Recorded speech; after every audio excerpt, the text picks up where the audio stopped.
This talk is about the soul side of Enneagram types. And what I'm going to do is present the non-physical existence and creation of soul stages. The subjective soul stages, and we can say types as well, can be understood from the perspective of natural inner passions, urges, or even interests that come with stages of growth, that come with aging, and that come with the trinity. Now the trinity and law of three both tell us that everything originates in the mind, meaning everything originates with your intentions.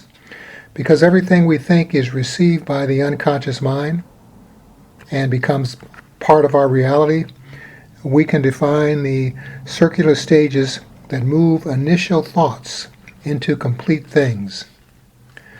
The 9 soul stages, or types, are related to Enneagram types, but they are different. They are impersonal because they are determined outside of the ego. Enneagram types, on the other hand, are personal because they're determined by the ego. For example, the factors that determine the result of a coin flip, be it heads or tails, or the result of an intuition, or vision or dream, are all beyond our control. The factors that determine one's Enneagram type are within our control. They're based on our past history of behavior and how we tend to make choices. Long story short, soul types describe our unconscious personality, and Enneagram types describe our conscious personality. So there is a relationship, but it's between the conscious and unconscious sides of who we are. Now, there are 9 stages in the inner circle from the beginning to completion of all life. These stages are part of the moving circle of the Enneagram, or the moving Enneagram as I like to call it. From the perspective of immortality, types are actually temporary stages. From the perspective of the human lifespan, stages are temporary types. In this sense, the meaning of the development of stages and of personality types are basically about the same, just that one is shorter than the other depending on how you're looking at it. So let me begin by talking about the actual 9 stages. The first 3 stages deal with beginnings, deal with where we place our attention, and can be called the thinking stages of development. The very first stage is learning to generally how to read, how to hear, how to see things in new realities, and how to learn about our conditions. Here we're motivated to learn basic life skills, basic rules, and how to communicate.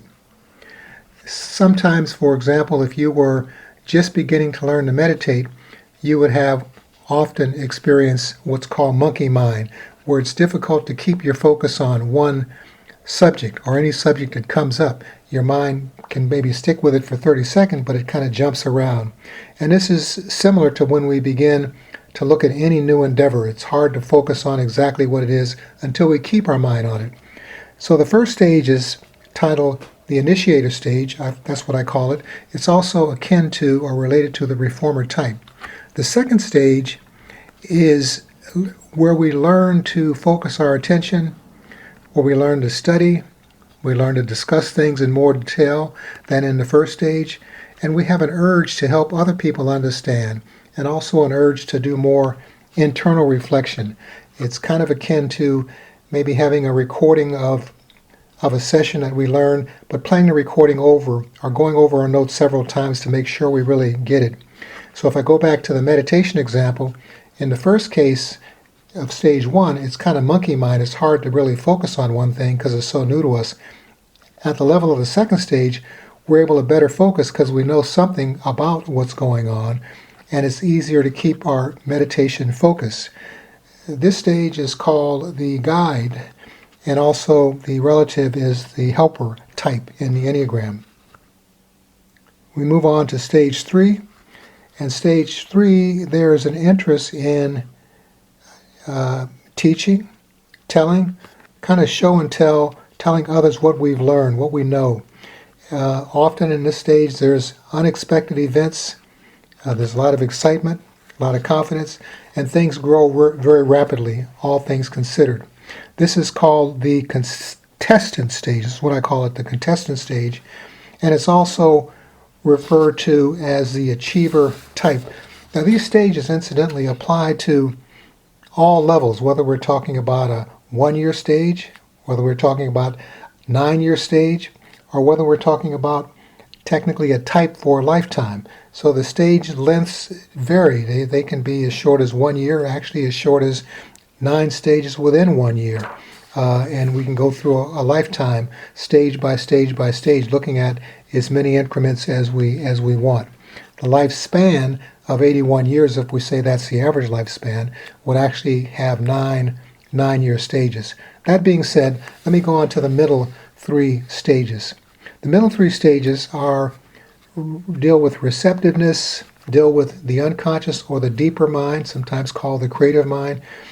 And this is a stage of development that happens in the middle of the circle, or the middle 3 stages. The first 3 of these stages, or the 4th stage, is called or referred to as the stage of letting go of the ego.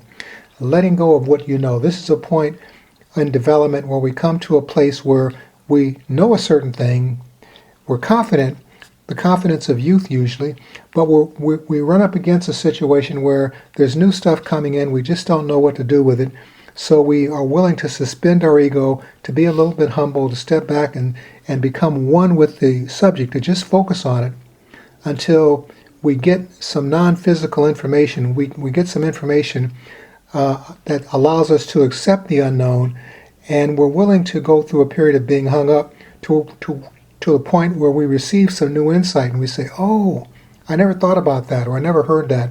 Now I see it. And you only see it because you're willing to be quiet and let new information come in.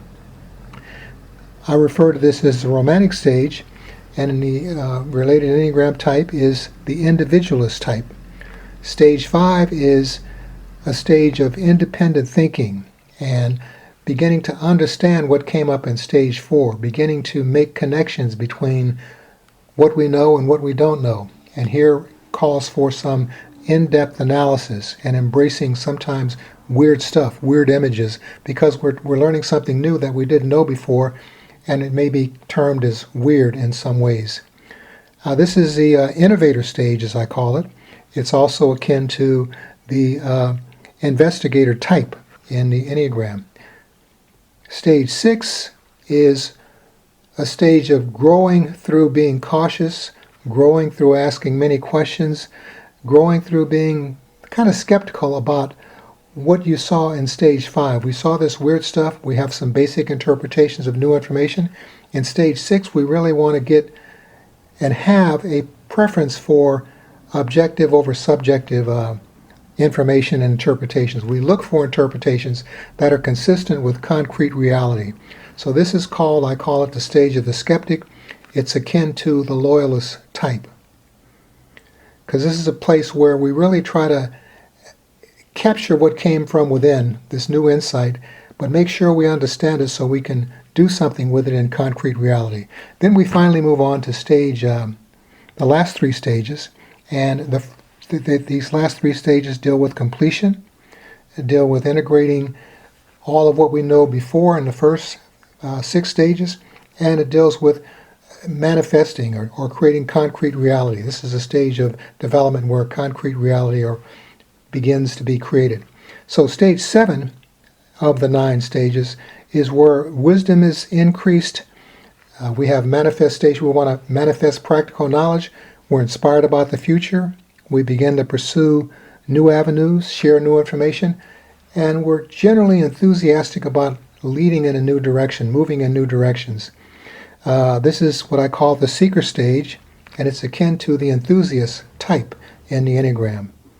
Stage 8 is where we bring new thoughts and new things into physical reality. There's a passion for doing that, an urge to do that. This is a stage of practical self-control, practical self-discipline, and there's an interest in in following established ways of life and in producing concrete results. Here is called the defender stage, also referred to as the challenger type in the Enneagram.